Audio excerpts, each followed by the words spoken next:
Mheshimiwa, tunaendelea. Wizara ya Ujenzi, Mheshimiwa Manase Oran. Nashukuru Mheshimiwa Naibu Spika, naomba swali namba 630 sasa lipate majibu ya serikali. Mheshimiwa Waziri.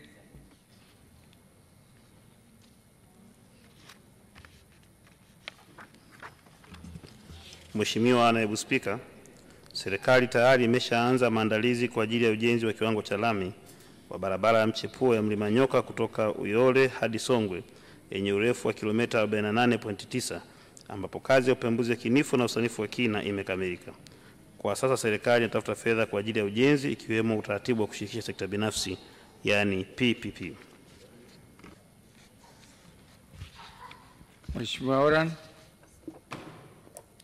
Nashukuru Mheshimiwa Naibu Spika, na kwa kuwa bandari yetu ya Dar es Salaam inafanya vizuri na magari ya mizigo ikiwemo ya mafuta yameongezeka sana kwenye barabara hiyo ambayo inapita katikati ya jiji.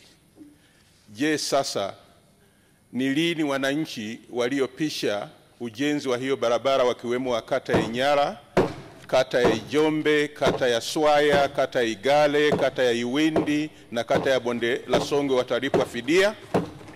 Swali la pili, lini serikali itaanza ujenzi wa kipande cha kilomita 22 wa barabara ya Isionje Kikondo? Mheshimiwa Waziri. Mheshimiwa Naibu Spika, nimshukuru Mheshimiwa Oran Njenza kwa maswali yake ya nyongeza mawili ambayo ameyauliza, ambayo kimsingi yanasadiki umuhimu wa barabara yetu hii kubwa katika kusaidia bandari yetu ya Dar es Salaam na kuinua sekta ya uchukuzi nchini. Mheshimiwa Naibu Spika amezungumza kuhusiana na upande wa uthamini, upande wa fidia. Nimhakikishie Mheshimiwa mbunge kwamba barabara hiyo uthamini umekamilika kwenye barabara ya Mbeya bypass na tayari tumekwisha anza kulipa fidia na tumelipa bilioni 10 kwa ajili ya wananchi wa maeneo hayo. Hivyo ni waombe wananchi wote wanaonisikiliza wa kata zilizotaja ikiwemo kata ya Ijombe, Swaya, Igale, Lwindi na Songwe kwamba serikali inaendelea kutafuta fedha na inao mpango wa dhati wa kuwalipa fidia ili wapishe eneo hilo au eneo hilo liende kutumika kwa ajili ya barabara yetu ambayo tumeizungumza.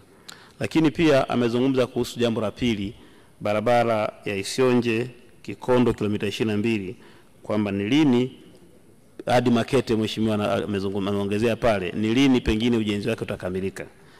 Nimpe uhakika Mheshimiwa mbunge pamoja na Mheshimiwa wabunge wa bunge hili la Jamhuri ya Muungano wa Tanzania, kama tunavyofahamu mpaka sasa